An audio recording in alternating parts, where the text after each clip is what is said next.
waiting for a man who says he's going to blow the lid off the secrets of the religion of the stars, to tell the story of the dark side of the Church of Scientology.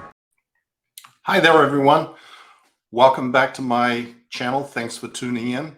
We're going to talk about something that doesn't get a lot of attention in the world of Scientology, or actually outside the world of Scientology, but it's sort of a significant thing for a number of reasons. L. Ron Hubbard died in 1986. The Scientology world was told by David Miscavige that he had causatively discarded his body in order to continue the research that he must now do, and that his body had become an encumbrance. Of course, that was not, in fact, true. He had been very sick. He had had a stroke. He had pancreatitis, and he had passed away in a motorhome in the ranch that he was hiding out in near San Luis Obispo in California. What's really interesting is that subsequent to his death, Scientology, under the direction of David Miscavige, built various mansions and homes for L. Ron Hubbard to occupy. Now, these are not, they're not museum pieces. They are actually homes that it was intended that Hubbard would return to occupy. The most famous of these is the one that is at Golden Era Productions called Bonneview. And you can see a picture of it here. This is probably cost $10 million or more to construct. It was done all well after the ashes of L. Ron Hubbard had been scattered at sea. It includes not just the main mansion house there that you see there, but also a guest house, a shooting range, an indoor swimming pool, tennis courts, a laundry facility, a big garage. In fact, this house or this home or this mansion is equipped with everything that L. Ron Hubbard would need in order to carry on his work as the head of Scientology. His clothes are all in this home. They are laid out for him each day. The clothes that he would wear, jackets and pants, watches, jewelries, hats, belts, everything is laid out. There is a kitchen that is a fully operational kitchen. His vehicles that he owned, a white Cadillac limousine, a tan-colored International Scout 4x4, a little blue and white Dodge Dart, the motorhome that he died in, the motorcycle that he had on the Apollo, they're all kept in the garage at this facility, and they are maintained with gas in the tank, and they are started, on a routine basis to make sure that they are ready to go at the drop of a hat when Ron returns. This is not the only property that was constructed after his departure. There are a bunch of other ones too, and most of those, well, let's first take up the ranch where he died, the Whispering Winds Ranch near Paso Robles in Central California. He was not occupying the house at the time of his death. As I said, he was in a motorhome that was parked in the stables of this property because the house was being renovated for him to live in. Subsequent to his death, the house renovations were completed so that he would be able to live in it should he return or when he returned. Nobody else is allowed to occupy this house or any of the other ones that I am going to show you. These are all exclusively for the use of L. Ron Hubbard. So there is Whispering Winds. I then need to explain to you that there is an organization in Scientology called the Church of Spiritual Technology. And this was created by or at the direction of Hubbard, because Hubbard wanted to have his legacy preserved for all time. These are the people that etch the writings of L. Ron Hubbard onto stainless steel plates and then store them in titanium containers filled with argon gas, sealed in nuclear bomb-proof vaults. They are also the people who have purchased these properties that I will go through now and show you. And at each of these properties, they have built, newly constructed, a home for L. Ron Hubbard. This is the Church of Spiritual Technology headquarters at Twin Peaks in the San Bernardino Mountains above Los Angeles. This is actually the facility that is the headquarters of CST. CST is where, or this property is where Shelley Miscavige was originally taken when she was banished from the Int base. I believe that she is still there, although there's absolutely no proof of it, because nobody has seen nor heard from Shelley outside of the Scientology world since she disappeared in 2005, other than to attend her father's funeral a couple of years later. This picture here is a picture of the home that was created there for L. Ron Hubbard. It is the largest building on the property, I believe, but in any event, it's a substantial home. It is not just a shack, it's a real place. Next is the facility that CST has in the middle of nowhere, literally. A place called Trementina in New Mexico, out in the desert. Nobody for dozens, if not 50 miles. This is the L. Ron Hubbard house, built in the middle of nowhere in Trementina, New Mexico. It is just not believable that this is actually happening. There is another property called the Lady Washington Mine in Tuolumne, Central California. This is just outside of Yellowstone. The house that you see on the left here is the Hubbard house at the Tuolumne facility. Then there is Petrolia in Northern California. This is a much larger property with many other things on it, but this is the house that was built for L. Ron Hubbard in Petrolia. You may wonder what the purpose of all these homes is, and I don't know that anybody has a real good reason other than CST had plenty of money. They want or had the idea that Hubbard was returning, and so they constructed homes for him. I don't know if he asked for it or if it's just being done at the direction of David Miscavige. Who knows? Either way, it doesn't really matter. There is a hell of a lot of money being spent on building houses and mansions for an old dead guy. Here is another one.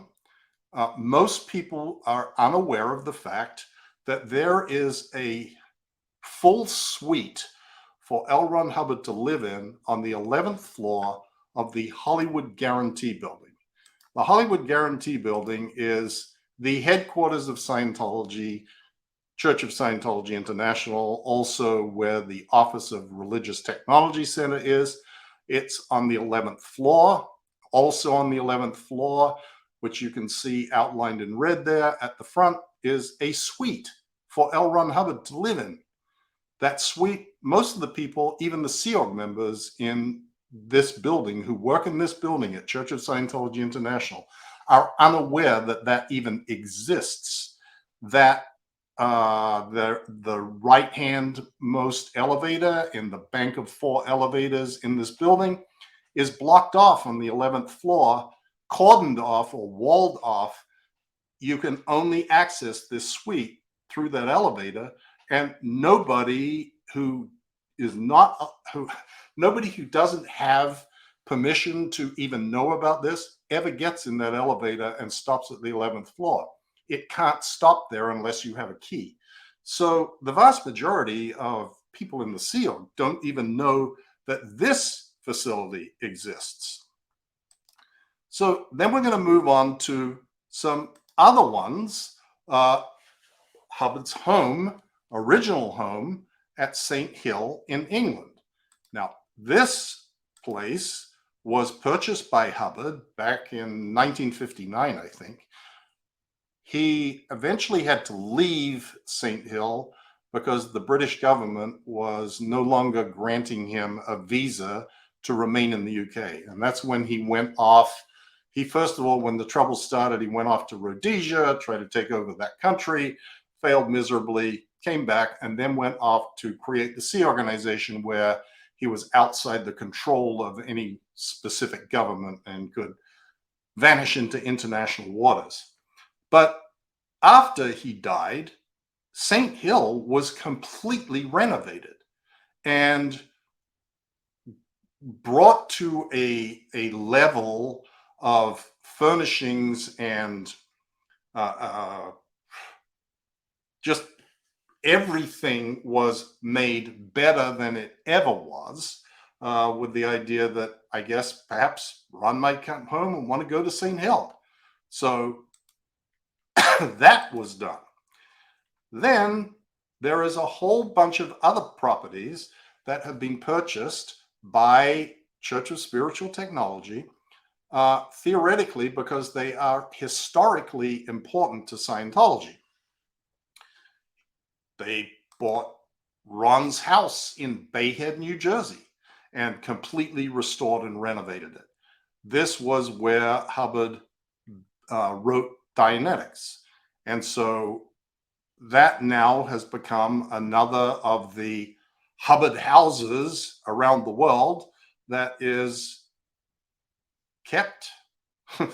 I don't think that this one or this next one, which is in Phoenix here, this little place, were ever intended for Hubbard's return. But nevertheless, the money that is used for this is being subsidized by every taxpayer in the United States. So there's a lot of things that, you might be curious about here that maybe the IRS should be taking a look at this. Is this really a valid exempt purpose? I mean, here's another one. This is Joburg. A house that he occupied in Joburg when he was there in the early 60s, trying to inveigle himself into the apartheid government of South Africa. Again, he did not succeed in doing that, but now this has become, quote, an important historical home because L. Ron Hubbard once lived there when he was in South Africa. The history of his life in South Africa isn't something that Scientology likes to talk about too much, but nevertheless, there it is. They also purchased a series of offices that Hubbard used. This one is Fitzroy Street in London. What's significant about this one is that this is where I escaped from. I was actually working in this office at the time of my escape, and I walked out that front door there and never looked back. So, this has got a sort of a soft spot for me, but it's again, this is a more money that has been spent to purchase and renovate a property simply because L. Ron Hubbard was there once. Then there's another one here in Dublin, in Merrion Square. Hubbard went there to do what he called the Hubbard College of Personal Efficiency, the PE course, as it is known now. He had the idea that he was going to create this program that would disseminate Scientology like it had never been disseminated before, something that you hear almost every day in Scientology. We've got the great new thing. Never worked out. They never even could open an org in Dublin until David Miscavige decided that we're just going to create one out of nothing. Then there is the original founding church of Scientology, the founding church of Washington, D.C. This too was purchased and renovated at great expense by CST. Not only are there these buildings around the world, every organization in Scientology is required to have an office for L. Ron Hubbard. There are probably 300 offices of L. Ron Hubbard or for L. Ron Hubbard around the world. They are in every organization, in every mission, and in fact, they are considered to be the most important thing and what should have most money invested in it in any Scientology organization, an office for Ron. When the superpower building was constructed at Flag, they went to the extent of recreating Hubbard's research room from the Apollo. This is what Hubbard's office looked like on the Apollo. They took photos, they recreated all of these things. Of course, it's much higher quality and much nicer than it was on the Apollo, but this is the sort of worship that goes on in Scientology toward L. Ron Hubbard. And every new one of Miscavige's ideal orgs, these mausoleums of emptiness that he has created around the world with the theory that this is what's going to expand Scientology, every one of those has an L. Ron Hubbard office. And they are the most opulent and well-appointed parts of each one of these buildings. Here is a picture of the last ideal org to open, which was Ventura. This is the L. Ron Hubbard office. And as you can see, right off the Scientology website, it says, the office of L. Ron Hubbard, as is traditional in all churches of Scientology, the office of L. Ron Hubbard stands in honor of the religion's founder and symbolizes that this church is true to his writings and ideals. Okay. Obviously, this raises the question, do Scientologists really think that L. Ron Hubbard is coming back to take over Scientology again? And there are sort of two channels that this answer goes down. One, public Scientologists have generally been told that Ron is off at Target 2 researching the next OT levels and is waiting over there somewhere in the universe for everybody to accomplish what needs to be done on planet Earth and then move off with him to conquer the rest of the universe. Sea Org members, however, have long had the idea that Hubbard was coming back. The motto of the Sea Org is, "We come back." Sea Org members commit themselves to 1 billion years in service of Scientology.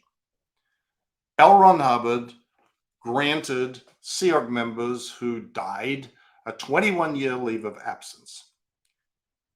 Sea Org members believed that Hubbard was coming back. 21 years was up in 2007, so he didn't show. But there was a hell of a lot of money spent preparing for his return, and I'm not sure whether they now believe that he still is coming back or that was perhaps a mistake. I believe, though I have not seen it personally, that there was a confidential communication that Hubbard wrote saying, here is how you will recognize me when I return, and this is when I will return, and this is where I will be. Obviously, that has not happened, but just as obviously, there is still crazy money being spent to build mansions, homes, and offices for a dead man. Now, is this really a valid, exempt organization expenditure? Is this something that the IRS should be looking into? I certainly believe so, but we'll see. I'm not sure when the IRS may ever get around to doing anything about the exempt status of Scientology. This is probably not highest on the list of important things. They're violations of public policy, and financial irregularities and criminality are probably way more significant.